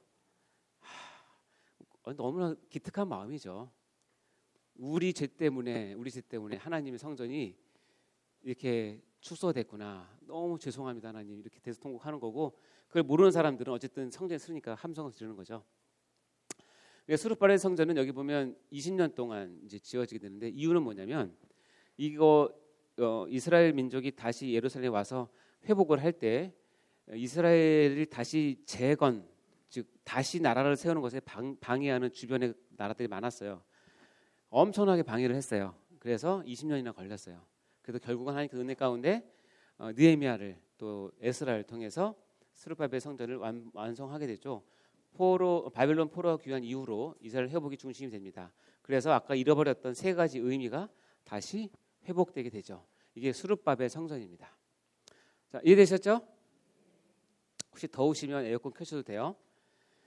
자, 그리고 이렇게 해서 스룹바벨 성전이 세워지고 나서 신약과 구약 사이에 성경이 기록되지 않는 중간기가 약 430년이 지나고 이 사이에는 어쨌든 스룹바벨 성전은 이스라엘의 신앙의 중심지로 거기서 뭐 여러 잘못도 있고 여기서 뭐 반란도 있고 많았지만 그걸 떠나서 어쨌든 성전을 중심으로 지나다가 예수님 당시에는 이 스룹바벨 성전을 헤롯이 재건하고 중수해서 크게 만드는 헤롯 성전을 만듭니다. 그래서 이 예수님 당시의 성전이 바로 헤롯 성전입니다. 헤롯 대왕이 만든 성전인데 정치적 목적으로 만든 성전입니다. 이야기를 잠깐 말씀드리면 헤롯 대왕은 이스라엘 지역을 통치하는 왕 중에서 아주 정치력이 뛰어나고 리더십도 있고 또 잔인하기도 유명해요. 여러분 아시겠지만 예수님이 태어났을 때 이 2살 미만의 아이들을 다 죽이라고 여러분 왕이라도 그런 명령을 어떻게 합니까? 거리낌 없이 할 수 있을 정도로 자기 정치적 목적이 대단해요. 왜 그랬냐면 헤롯 대왕은 순수 혈통의 유대인이 아니에요. 반은 이방인이에요. 그러니까 뭐냐면 내가 유대 지역을 통치하는데 가장 큰 단점이 뭐냐면 내가 순수 혈통의 유대인이 아니기 때문에 이들이 언제든지 나를 반역해서 나를 쫓아낼 수 있다고 생각하는 거예요. 그러니까 어떻게 해요? 환심을 사야죠. 그러니까 아주 폭압적인 정치를 해서 꼼짝 못하게도 하고 동시에 유대 사람들이 가장 원하는 것이 뭔가를 정치적으로 빨리 판단을 해서 그것을 지원하는 거예요. 그러면 내가 왕으로서의 역할을 더 오래 할 수 있다고 계산한 거죠. 그중에 헤롯이 딱 잡은 게 뭐냐면 이스라엘 사람들은 원래 종교적이야. 그래서 성전 중심으로 항상 생활을 해. 근데 스룹바벨 선지자 다 낡았어. 다 파괴됐어. 그러니까 내가 어떻게 해요? 성전 지어줄게. 진짜 의리의리하게. 그러니까 이 세계 이 중에서 더 크게, 더 넓게, 더 높게. 그래서 헤롯 성전을 짓기 시작합니다. 그래서 이것은 정치적인 목적으로 성전을 지은 대표적인 예죠. 그래서 헤롯 대왕이 BC 20년에 착공을 하고요. 그래서 예수님이 이 땅에 오셔서 성전에 들어가셨다, 성전에서 정화하셨다, 성전 뭐 하셨다 할 때는 그 성전은 무슨 성전이다? 헤롯 성전입니다. 그리고 헤롯이 죽은 후에 45 AD 64년에 완공됐어요. 그러니까 예수님이 돌아가시는데 한참 뒤죠. 정치적 목적에서 사용된 성전이라고 말씀드렸죠. 잘못된 성전 사용을 합니다. 나중에 보겠지만 여기서는 거의 정치적인 정치판이었어요. 이게. 그러다가 AD 70년에 로마의 디도 장군이 로마를 정벌할 때 이게 완전히 없어집니다. 파괴되는 것이 이제 헤롯 성전이죠. 네? BC 20년. 네. 여기 AD 40년 네. 완전히 파괴됩니다. 자, 그 후로는 자 보면 이제 신구약 중간기를 거쳐서 헤롯 성전이 있었고 헤롯 성전 당시에 예수님이 계셨고 그 다음부터는 뭐냐면 예수님께서 이 성전에 대한 특별한 멘트를 계속하세요. 이제 그게 이제 우리 오늘 배울 중요한 내용이에요. 왜 교회가 하나님의 관심과 하나님의 모든 것이 교회에 쏠려 있는지를 이제 배우게 되는데 여기까지는 아셨겠죠? 아시죠? 그러니까 예수님이 성전과의 관계를 계속 말씀하시면서 이 예수님이 본인이 성전이라고 얘기를 하고 미리 말씀드리면 예수님과 연합된 한 사람을 성전이라고 얘기하고 그렇게 모인 사람들을 성전화시킵니다. 그것을 교회라고 얘기합니다. 그래서 구약부터 신약까지 성경을 관통하는 핵심 주제가 뭐냐면 성전과 교회와의 관계예요. 이해되셨죠? 자, 이제 하나씩 봅시다. 지금부터는 굉장히 중요한 내용이 들어갑니다. 예수님이 성전 정화, 예수님께서 이 땅에 오셔서 공생의 초반과 끝날 때 두 차례 이 헤롯 성전에 들어가서 성전을 뭐 하냐면 정화를 하는 일을 합니다. 그 중에 요한복음 2장 읽어볼까요? 시작. 유대인의 유월절이 가까운지라 예수께서 예루살렘으로 올라가셨더니 성전 안에서 소와 양과 비둘기를 파는 사람과 돈 바꾸는 사람들이 앉아있는 것을 보시고 녹분으로 채찍을 만드사 양이나 소를 다 성전에서 내쫓으시고 돈 바꾸는 사람들의 돈을 쏟으시며 상을 엎으시고 비둘기 파는 사람들에게 이르되 이것을 여기서 가져가라. 내 아버지의 집으로 장사하는 집을 만들지 말라 하시니 제자들이 성경 말씀에 주의 전을 사모하는 열심히 나를 삼키라 한 것을 기억하더라. 예수님이 성전 안에 6월절에 성전에 들어갔더니 아주 난장판이 됐어요. 난장판이.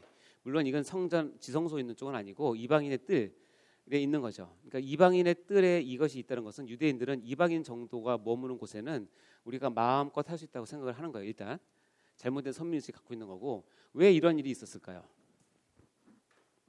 왜 여기가 장사하는 집이 됐을까요? 응? 여러분 제사를 드리기 위해서 제가 몇 차례 얘기했지만 여러분이 부산에서 광화문까지 소를 끌고 와서 제사를 드리기 바로 직전에 통과해야 되는 단계가 있어요. 뭐냐면 제사장이 보고 이 소가 흠이 없는지를 봐야 돼요. 그 이유는 설명드렸죠? 소의 흠 없음이 나에게 오고 나의 죄가 넘어가야 되기 때문에 반드시 깨끗해야 돼요. 그러니까 어떻게 돼요? 제사장이 이 제물을 받을지 안 받을지를 캐스팅 보드를 잡고 있는 거야.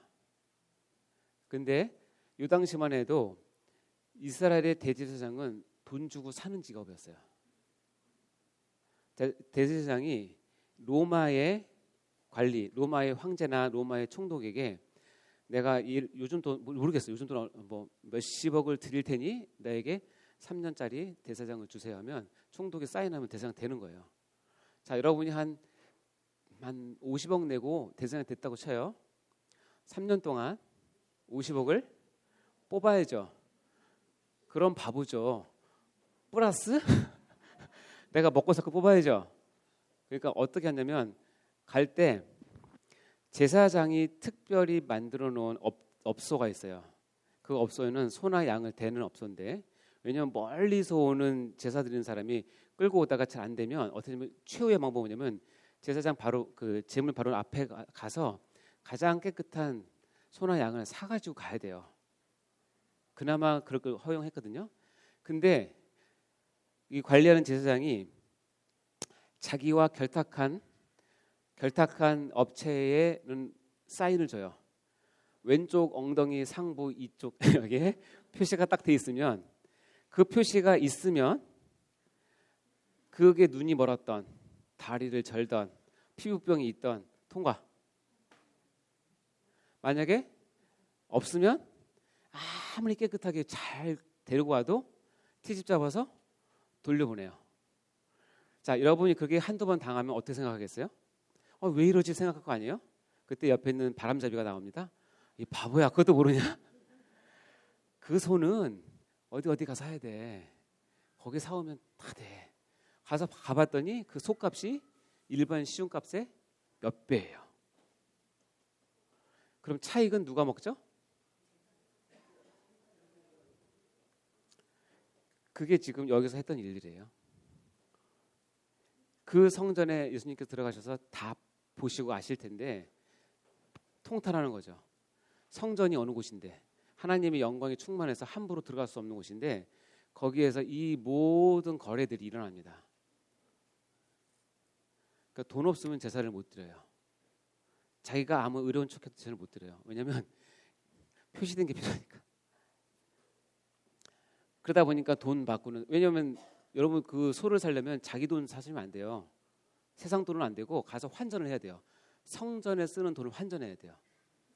그 환전한 돈을 가지고 소값을 몇 배 주고 사야 돼요. 그러니까 환전할 때 한번 뛰죠. 소 살 때 한번 뛰죠. 못됐죠? 그러니까 교회에서 장사하시면 안 돼요. 장사는 지금 만들지 말라고 했잖아요. 왜냐하면 돈이 엮이면 신앙도 모두 흔들려요. 누구나 다. 그러니까 예수님께서 이렇게 하셨죠. 배경 이해하셨죠. 헤롯 성전 자체가 정치적 목적으로 세워졌기 때문에 통치자들은 저 성전을 통해서 내가 이스라엘을 다스리는 통치한 도구로 보는 거지, 하나님의 영광스러운 예배 장소, 하나님께 제사 드리는 장소, 하나님 율법이 가르쳐 그렇게 보지 않아요.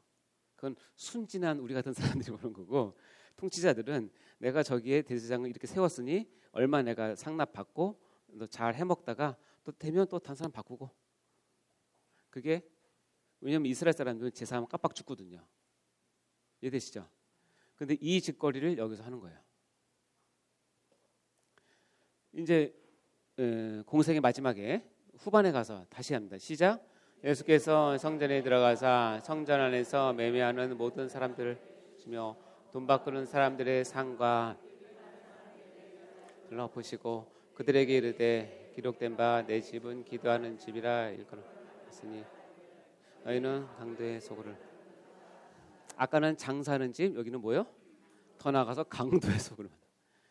자, 성전이 지금 헤롯 성전이 이렇게 됐어요. 여러분은 이 헤롯 성전을 하나님의 성전으로 인정하시겠어요? 안 하시겠어요? 할 수 있어요? 할 수 없어요? 못하죠. 여러분 다 의분이 대단하신 분들입니다.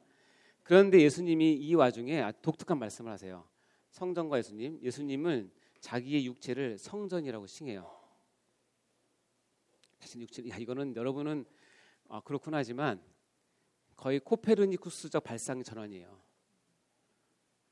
태양이 지구 주위를 도는 게 아니라 지구가 태양 주위로 돌아? 이거 나왔을 때 난리 났었잖아요. 종교 재판도 하고. 인간의 육체를 성전이라고 얘기해? 이게 바로 신성모독이에요. 근데 예수님이 이렇게 되는데 시작. 내가 너에게 이르노니 성전보다 더 크니가 여기. 야, 나 저 성전보다 더 큰 사람이야. 둘 중에 하나예요. 메시아든지 미친놈이든지. 이건 굉장히 위험한 발언이고 이거는 잘못 나가면 바로 돌맞아 죽는 발언이에요. 성전보다 내가 더 커. 이렇게 얘기합니다. 자, 더 나아가서 이렇게 얘기합니다. 시작. 예수께서 대답하여 이르실 때 너희가 이 성전을 헐라 내가 사흘 동안 일으키리라. 유대인들이 이르되 이 성전은 46년 동안에 지어졌거늘 내가 3일 동안에 일으키겠느냐 하더라. 그러나 예수께서 성전된 자기 육체를 가리키신 말씀. 왜 46년이면 예수님께서 30 근처에서 사역하셨기 때문에 그때까지 지어가는 건 중요해요. 예. 근데 뭐요? 예수님께서 이 성전을 헐라. 이 성전은 저거겠죠. 헤롯 성전이겠죠. 강도의 소굴이 됐고 장사하는 곳이 돼버린 이것을 헐라. 내가 사흘 동안에 일으키라. 여러분은 이 말씀을 보고 내가 사흘 동안에 일으키라 뭘 생각하십니까? 어떻게 하세요, 여러분? 그러니까 여러분은 그 당시 살던 수백만의 이스라엘 사람보다 영적으로 상당히 높은 수준에 있는 거예요. 이 말을 아멘. 이 말을 아무도 이해 못해요. 우리는 당연히 예수님께서 부활하시는구나 이렇게 생각하죠. 근데 이 사람들은 도저히 이해 못해요. 그러니까 기껏 물어본다는 질문이 뭐예요? 야, 이 성전이 지금 46년 동안에 지어졌는데 헐면 네가 3일 동안 일으키겠느냐? 네가 중장비를 갖고 있냐? 건설회사 사장이냐? 뭐 그런 거죠. 근데 예수님께서는 이렇게 얘기합니다. 이것은 내가 이 말한 거는 성전인데 뭐요? 지금 자기 육체를 뭐로 부른 거예요? 성전이라고 얘기하고 헐라. 이건 이제 1차적으로는 헤롯 성전을 헐라지만 내가 헐림을 당할 거다. 내가 육체로 죽임을 당하는데 완벽한 성전을 위해서 내가 사흘 만에 뭐 할 거다? 부활할 거다. 뭐가 부활해요? 육체가 부활할 거라는 얘기하는 거예요. 다시 한번 가는데 육체가 부활하는 거예요. 아시겠죠? 그러니까 예수님은 우리 부활의 첫 열매가 되시는 거예요. 이것을 위해서. 성전을 하기 위해서. 이해되시죠? 자, 그러면서 여러분 이 코페르니쿠스적 발상 전환을 한 차례 하신 후에 이거를 더 엄청난 발상 전환을 하시는데 육체와 성전, 개념의 전환 그리고 그 개념의 완성인데요. 뭐냐면 성전이라고 하는 개념이 창세 이후로 지금까지는 성전은 장소 개념이에요. 그곳에 있는 성막, 예루살렘에 있는 성전. 그래서 장소를 떠나서 생각해 본 적이 없어요. 근데 어떻게 해요? 사람, 특히 육체의 개념으로 바뀌어요. 이거를 그 당시 사람이 따라왔겠어요? 못 따라왔겠어요? 못 따라오죠. 그러나 예수께 은혜 받은 사람들은 이것을 이해합니다. 그리고 압니다. 왜냐하면 나중에 보면 자기가 성전이 되기 때문에 육체의 개념으로 바뀌어서 완성됩니다. 자, 요한복음 4장 시작. 우리 조상들은 이 산에서 예배하였는데 당신들의 말은 예배할 곳이 예루살렘에 있다 하더이다. 예수께서 이르시되 여자여 내 말을 믿으라. 이 산에서도 말고 예루살렘에서도 말고 너희가 아버지께 예배할 때가 이르리라. 너희가 알지 못하는 것을 예배하고 우는 아는 것을 예배하노니 이는 구원이 유대인에게서 나온다. 이거 누구 말인지 혹시 아십니까? 예수님이 지금 누구랑 대화할 때 나온 얘기인지 아십니까? 네, 사마리아의 수가성에 있는 한 여인을 거기 보면 대부분 4장이죠. 4장 초기에 보면 예수님께서 사마리아로 통행하여야 하겠는지라고 얘기거든요. 사마리아를 왜 안 가는지 아시죠? 북이스라엘이 아수르에서 망할 때 아수르 정책은 뭐냐면 혼혈 정책이에요. 반란을 일으키지 않기 위해서 사마리아에 있던 이스라엘 사람들을 다 흩어버리고 거기에 외국 이방인들을 다 넣었어요. 그래서 서로 결혼하게 했어요. 그럼 뭐가 섞이죠? 피가 섞이죠. 피가 섞이면 반란의 기운이 싹이 없어집니다. 민족이 없으니까. 그래서 남유다 사람들은 이 북이스라엘 사람들을 보고 아주 한탄하는 거예요. 아무리 그래도 그렇지 피가 섞여 이 개 같은 놈들. 이게 사마리아 사람들을 보는 관점이에요. 지도를 안 했는데 예루살렘에서 갈릴리로 가려면 사마리아 통과하면 직진이고 요단강을 건너서 이렇게 가면 한참 돌아갑니다. 근데 경건한 유대인들은 절대 직진 안 해요. 왜냐하면 사마리아 땅은 더럽고 추한 땅이기 때문에 내가 거기 발을 달 수가 없다라고 생각하는 거야. 그래서 예수님께서 내가 가는데 오늘은 사마리아로 가겠다고 얘기했어요. 제자들이 당황했을 거예요. 근데 가야 하겠는지라고 하고서 가서 누구 만나냐면 정오에 수가성의 한 여인을 만나요. 이 여인이 물 달라 뭐 나오잖아요. 뭐 쭉쭉 나오다가 결국 야, 네 남편 데려와라 얘기하니까 내가 전에 남편이 다섯이었는데 지금은 뭐 남편 아니다 뭐 그렇게 얘기를 하잖아요. 기억나시죠? 네. 그러면서 이 여인이 딱 얘기합니다. 내가 보니 당신은 선지자네요. 그냥 길 지나가는 유대인의 한 청년 남자가 아니라 당신 말을 들어보고 내가 했던 모든 과거를 알고 있는 걸 보니 당신은 하나님을 보이는 선지자네요. 라고 얘기하면서 그 여자 입에서 엄청난 질문이 나옵니다. 이 얘기는 나중에 또 할 거고요. 우리 조상들은 이 산에서 예배했는데, 그러니까 사마리아 사람들이 예루살렘 성전에 가서 제사를 드릴 수 있겠어 없겠어요? 못 오게 해요. 왜냐하면 개 같은 민족이니까. 너는 우리 이스라엘이 아니라고 하니까. 그러니까 아니면 글리심산이라는 곳에 자기들끼리 세워서 나름 여호와의 신앙을 지켜갔어요. 그러니까 우리 북이스라엘 조상들은 글리심산이라는 곳에 예배를 하는데 당신 유대인들은 예배할 곳이 예루살렘에 있다고 합니다. 그러니 당신 내가 보기에 선지 같은데 글리심산에서 예배하는 게 맞아요? 예루살렘에 가는 게 맞아요? 물어보는 거예요. 아주 핵심적인 질문이에요. 그 당시 종교를 꿰뚫는 질문이에요.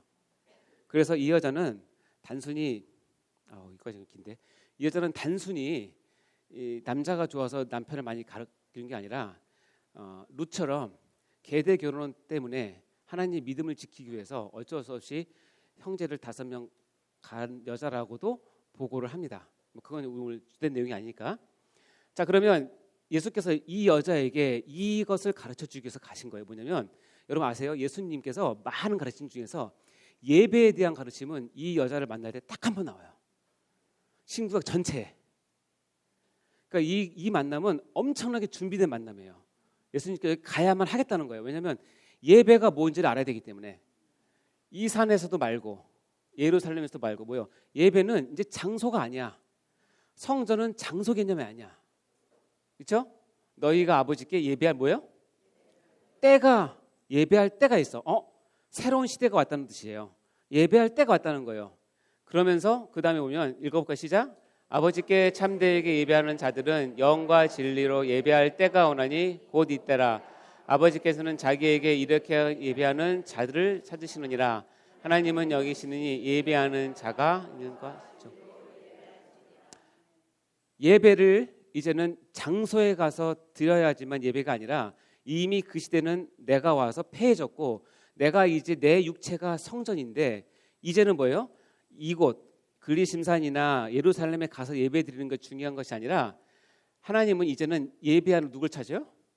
사람을 찾는다는 거예요. 하나님은 자기에게 이렇게 예배하는 자들을 찾는다는 거예요. 그리고 이 예배하는 자는 어떻게 예배하라? 영과 진리로 예배하라는 거예요. 예배에 대한 기준과 근거와 새로운 포맷과 새로운 발상의 전환이라기보다는 완성을 지금 얘기하시는 거예요. 사마리아 그 여인을 통해서.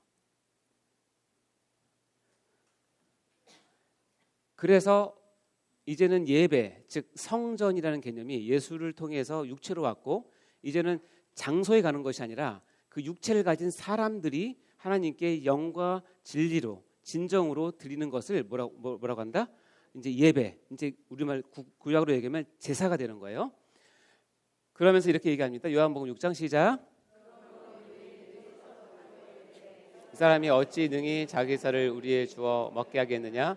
예수께서 이르시되 내가 진실로 너에게 이르노니 인자의 살을 먹지 아니하고 인자의 피를 마시지 아니하면 너희 속에 생명이 없느니라.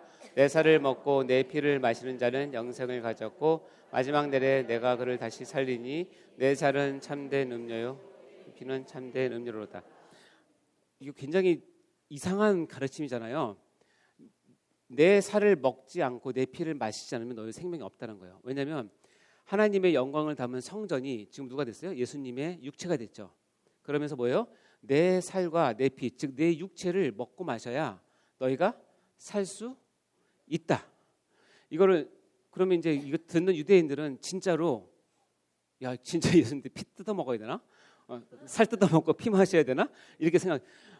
재밌는 건 로마 사람들이 그렇게 착각했다니까요. 교회 사람들이 교회들이 모여서 비밀리에 모여서 서로 피내고 서로 살 뜯어서 먹는다고 생각했어요. 자기 피가 아까우니까 길거리에 돌아다니는 고아들을 잡아다가 먹는다고 그렇게 오보를 냈기 때문에 나쁜 뉴스를 냈기 때문에 그렇게 핍박을 하는 거예요. 근데 그리스도인들은 로마인들이 쾌락 가운데 난 아이들을 버리면 걔네들 데려다가 키웠다니까요. 근데 로마인들은 걔네들 데려다가 이 예식에 얘네들 잡아먹는다고 생각한 거예요. 이렇게 오해받으면서 믿음을 지키는 거예요. 왜냐하면 그 말이 어디 나오면 너 봐 너희들이 믿는 예수가 이렇게 얘기했잖아. 살도 먹고 피도 마시라며. 근데 이 말은 진짜 먹고 마시라는 게 아니라 내 살과 피, 내 육체에 뭐가 있어요? 하나님의 영광을 담은 성전이 있기 때문에 너희도 나와 같이 뭐해라? 성전이 되어라라고 하는 퍼포먼스예요. 그리고 이 퍼포먼스를 실제로 하십니다. 마가의 다락방에서 최후의 만찬을 하시죠. 고린도전서 이렇게 표현하죠. 시작. 내가 너에게 전한 것은 주께 받은 것이니 그 주께서 잡히시던 밤에 떡을 가지사 시고 내가 이르시되 이것은 너희를 위하는 내 몸이니 이것을 행하여 나를 기념하라 하시고 식후에 또한 이같이 잔을 가지시고 이르시되 이 잔은 내 피로 세운 새 언약이니 이것을 행하여 마실 때마다 나를 기념하라 하셨으니 너희가 이 떡을 먹으며 이 잔을 마실 때마다 주의 죽으심을 그가 오실 때까지 전하는 것이라. 이것은 최초의 성찬식이잖아요. 여러분이 성찬식을 하는 이유는 예수님께서 이것을 기념하라고 기억하고 지키라고 명령하셨기 때문에 하는 건데 내 몸 그리고 내 피로 만든 뭐예요? 새 언약. 여러분 새 언약 기억나십니까? 은혜 언약 때 했는데 감사합니다. 새 언약은 하나님께서 일으키신 구속 언약을 성령께서 하나님의 인친 백성에게 뭐요? 가서 너희 안에 생명을 주고 성령께서 들어와 내주하시고 하나님의 자녀 만드신다고 하는 즉 뭐예요? 나는 너희 하나님이 되고 너희는 내 백성이 된다고 하는 것이 새 언약이에요. 그 새 언약을 지금 이루신 거예요. 예수님께서 어떻게?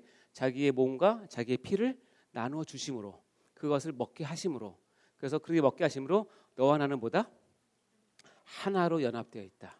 그래서 내가 성전이니 너희도 뭐가 되라? 성전이 되어야 될 것을 얘기하시는 거예요. 그것이 성찬식의 가장 중요한 의미 중에 하나입니다. 그래서 이제 어떻게 되면 나는 이 성찬식을 통해서 즉 예수님의 피와 살을 먹고 마심으로 예수 그리스도께 연합된 사람은 나 또는 개인도 뭐가 된다? 아멘. 그래서 나의 몸은 하나님을 모시는 뭐다? 성전이다. 나의 뭐예요? 여러분 몸 한 점 만져보세요. 몸. 여러분의 몸이 좀 더우니까 땀도 날 텐데 그래도 존귀한 이유는 뭐냐면 하나님이 삼위일체 하나님이 여러분의 몸 안에 들어와 계시는 거예요. 이거 만약에 여러분이 솔로몬 모세티로 보면 하나님 삼위일체는 여러분 안에 들어오실 때 하나님의 영광이 충만해서 정말 누구도 접근 못할 그 임재가 여러분 가운데 생긴 거예요. 솔로몬의 성전이 봉헌될 때도 마찬가지였죠. 어쨌든 그리스도께 연합한 사람은 모두가 다 뭐가 된다? 성전이 된다. 요한계시록 3장 20절 시작.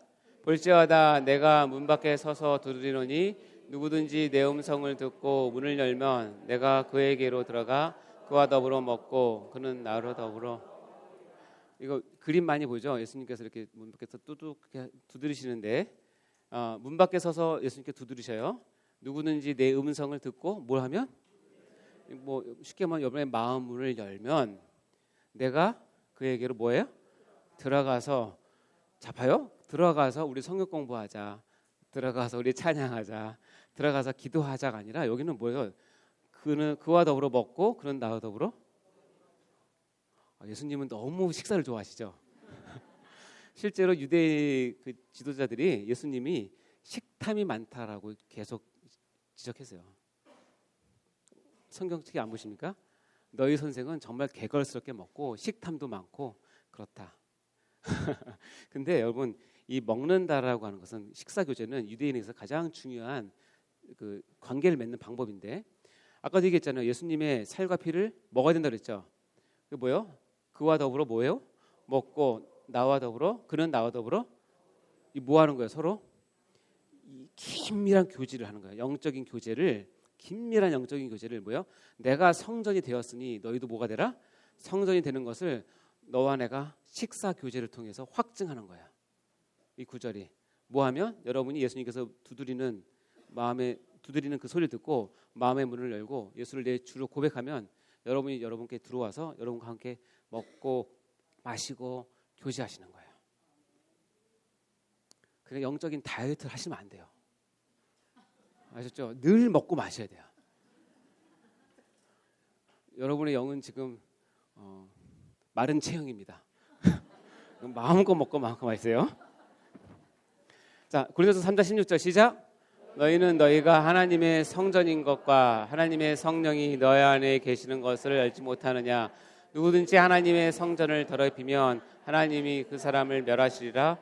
하나님의 성전은 거룩하니 너희도 그러하니라. 이제 이 말 뜻이 이해가 되십니까? 너희가 하나님이 모인 것과 성전인 것과 하나님의 성령이 너희 안에 계시는 것. 이 말을 쓰기 위해서 아브라함을 불러서 성막을 만드시고 솔로몬 성전을 지으시고 부셨다가 누구죠? 스룹.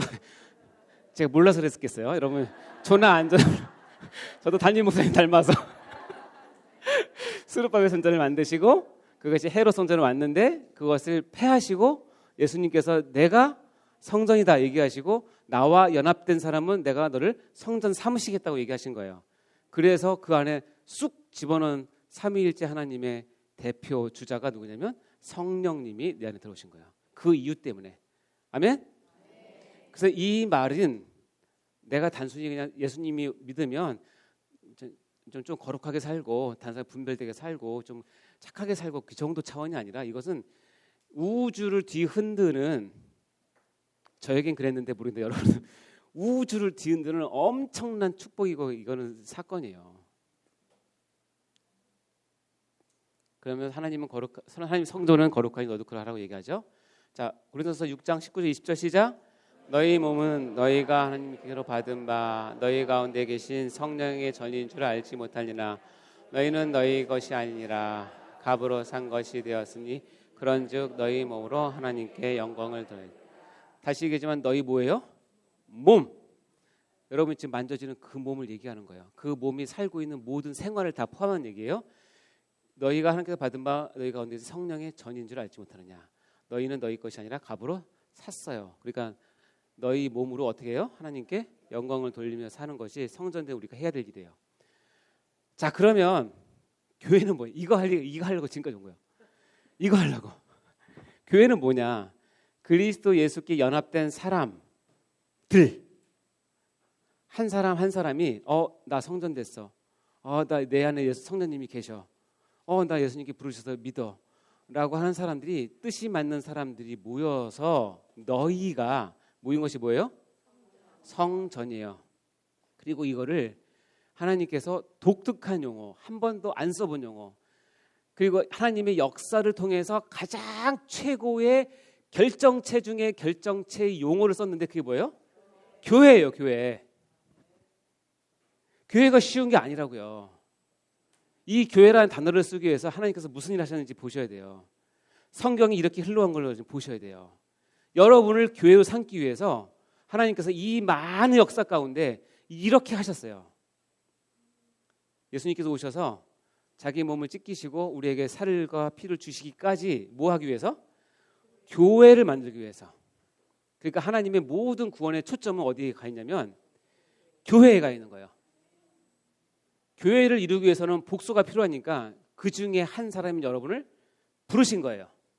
그러니까 여러분을 부르신 거는 여러분이 잘 먹고 잘 살고 여러분의 개인적인 생활을 하라고 부른 게 아니라 여러분을 불러서 내가 정말로 관심 있고 지금까지 역사를 통해서 온 우주를 통해서 하나님의 역사를 통해서 만들어 놓은 이 교회에 내가 너를 심어 놓을 테니 너는 교회를 이루며 교회를 섬기며 나의 영광을 드러내고 내가 올 때까지 교회에서 내가 시킨 일 잘 했으면 좋겠다는 게 하나님 아버지의 마음이에요.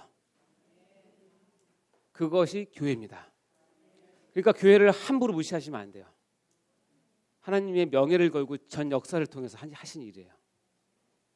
읽어볼까요? 시작. 교회는 하나님이 구원의 결정판이며 최종 완성이다. 그래서 교회를 무시하면 나의 구원이 온전히 이뤘다고 볼 수가 없는 거예요. 마태복음 18장 시작. 두세 사람이 내 이름으로 모인 곳에는 나도 그들 중에 그래서 두세 사람이 예수 그리스도를 주로 고백하면서 모인 곳에는 반드시 약속하셔서 나도 교회 가운데 있겠다. 이스라엘 12지파 가운데 오셔서 낮에는 구름기둥 밤에는 불기둥으로 오셨던 하나님께서 이제는 교회를 세우시고 내 이름으로 모인 그 교회는 내가 반드시 뭐 하겠다? 있겠다라고 약속하신 거예요. 그래서 우리 가운데 지금 성삼위 하나님께서 있음을 믿습니다. 근데 이제 현대 신앙들이 여기까지 이제 정리가 됐으면 이제 마무리하겠습니다. 이 오해가 있어요. 몸은 신약에 있는데 생각은 구약에 있어요. 무슨 얘기냐면 교회에 오래 다니면 마치 내 용어가 내 기도하는 것이 구약적 용어를 사용하면 마치 내가 신앙의 연륜이 있어 보이는 것처럼 착각한다는 거예요. 이거는 완성된 개념을 줬는데 다시 옛날에 미완성된 개념으로 가서 왜냐면 여러분 처음에 교회 나오면 구약이 재밌어요? 신약이 재밌어요? 신약이 쉬워요? 구약이 쉬워요? 신약이 너무 쉽죠? 여러분 좀만 공부하면 신약이 배는 어렵습니다. 이것도 구약학 교수가 들어야 되는데 구약도 어려워요. 근데 구약도 어려운데 구약적 용어를 사용함에 있어서 여러분 이 관계를 아시고 사용해야 돼요. 그러니까 자 보여? 교회가 모이는 건물을 뭐라고 표현한다? 성전이라고 호칭하면 지금 하나님께서 만들어 온 역사를 퇴보시키는 거예요. 자, 교회가 모이는 건물을 뭐라고 표현하죠? 성전이라고 아니라니까요.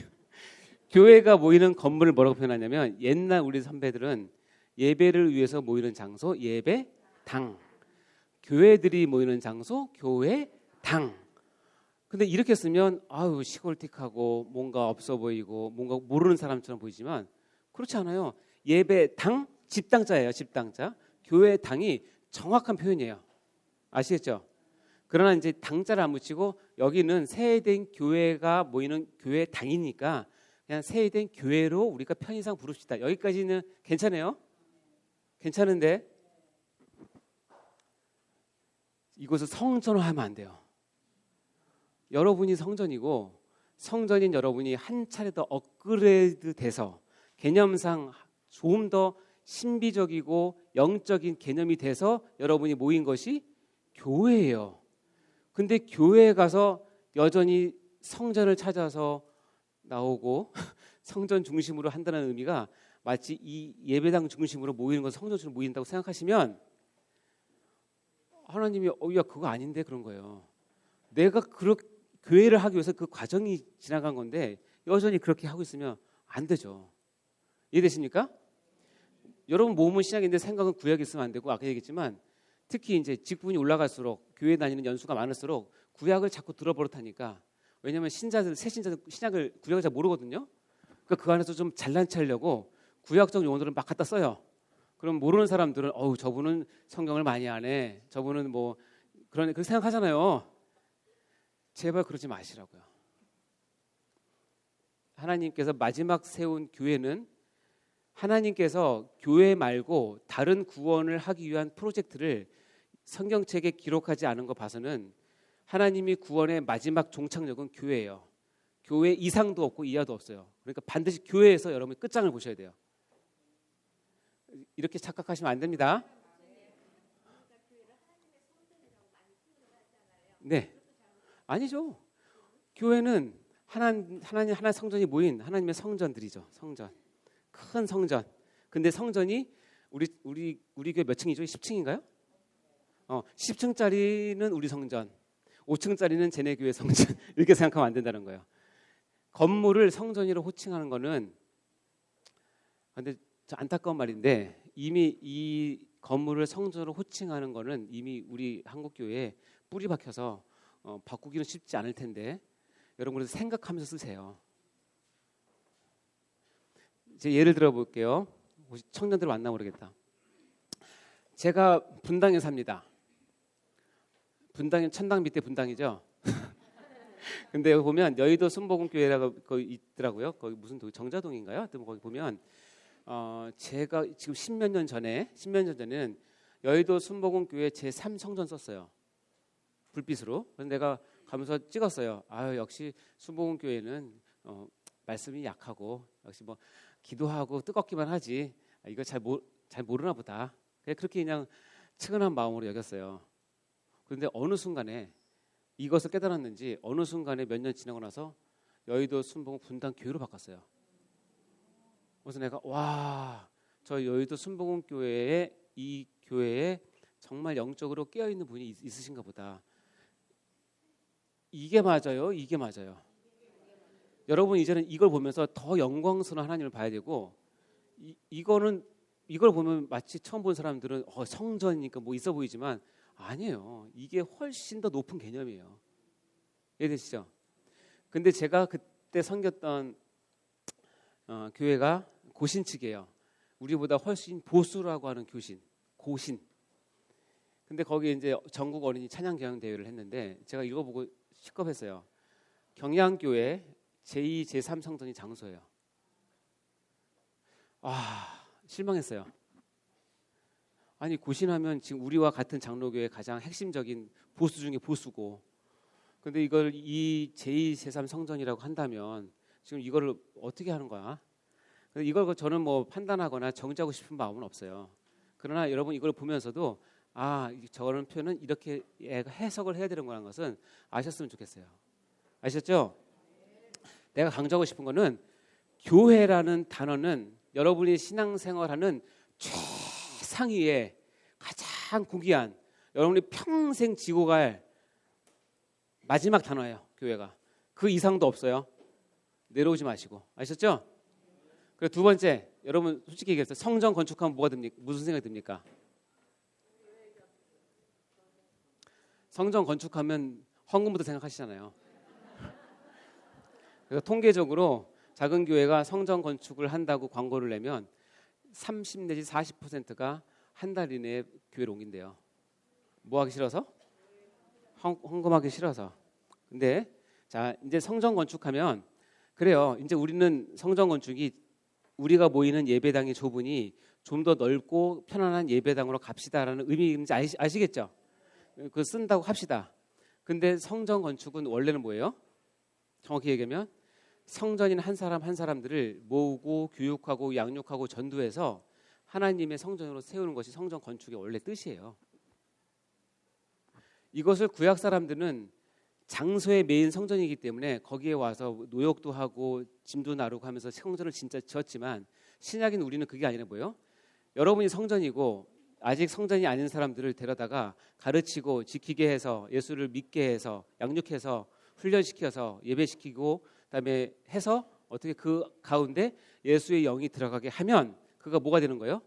성전이 나와 같은 성전이 되고 특별한 이유 없으면 이 성전이 모인 세해된 교회에 같은 교우가 되고 같은 일원이 되는 거예요. 이것이 하나님 보시는 성전 건축이에요. 아시겠죠? 그러니까 성전과 예배당을 혼동하시면 안 돼요. 이 개념을 가지고 교회론이 시작을 합니다. 이 개념이 없으면 교회론은 교회에서 잘하나 보다. 교회에서 뭐 또 시키나 보다. 교회에서는 찍소리 말고 하라는 뜻인가 보다. 이렇게 생각하시면 안 되고 이 교회라는 단어 자체는 하나님의 명예를 걸고 전 우주를 통해서 이루신 최종 산물이에요. 그러니까 존중히 여기시고 그 최종 결정체에 여러분의 이름이 들어와 있고 여러분이 박혀 있다면 감사하지 않습니까, 여러분? 이때 감격을 누리셔야 됩니다. 자, 두 번째는 교회 자체가 목적이 아니다는 다음 주 이 시간에 하도록 하겠습니다. 아시겠죠? 네, 마치도록 하겠습니다. 1번 이전과는 달리 구별되는 삶을 살기로 작정한 사람들이 모인 모임이며 하나님의 약속에 근거를 둔 구원의 공동체를 말한다. 자, 2번 시작. 교회는 하나님 구원의 결정판이며 최종 완성이고 구약의 성막이나 성전 개념이 예수 그리스도에 의하여 성취된 하나님 구원의 본질이다. 아멘. 여러분 이 말을 이해하셨으면 너무너무 감사하고 축하드립니다. 제가 지금 힘을 다 뺐거든요. 그러니까 제가 저녁 예배 때 힘이 안 들면 여러분 기도 안 하신 거니까 제가 설교 잘 할 수 있도록 같이 은혜 나눌 수 있도록 기도 많이 해주세요. 기도하겠습니다. 하나님 아버지 감사합니다. 이 시간 가운데 하나님께서 교회가 무엇인지를 다시 한번 깊이 깨닫는 시간 되게 하여 주시고 특별히 성경의 역사를 통해서 하나님께서 교회를 세우시기 위해서 이 구약의 역사와 신약의 역사를 어떻게 이끌어 오셨는지 다시 한번 깨닫게 해주셔서 너무나 감사합니다. 이 영광스러운 교회에 우리가 한 일원으로 부름받아서 너무나 감사합니다.